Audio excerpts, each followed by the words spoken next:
Идејата дека треба да пиеме барем 8 чаши вода дневно е бесмислена, покажува ново истражување. Се чини дека луѓето може да бидат здрави дури и доколку пијат половина од препорачаната доза вода. Меѓутоа, потребите за вода зависат од индивидуалецот. Истражувањето било направено на над 5600 луѓе од 26 земји на сите возрасни. Тоа открило дека на мажите им е потребно најмногу вода во 20-тите години, а потребите за вода на жените се исти од 20 до 55 години.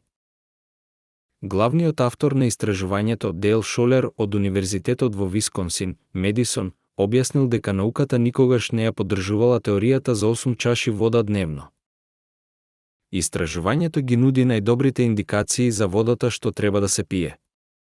Според тоа, просечен 20-годишен маж со нормална телесна тежина кој живее во земја со клима како во Обединетото кралство треба да внесува околу 3,2 литри течност дневно. За жените на истата возраст, потребни се 2,7 литри течност дневно. Лицата што трошат повеќе енергија треба да пијат повеќе вода од просекот, како и оние со поголема телесна тежина. Атлетичарите користат околу 1 литар повеќе течности дневно.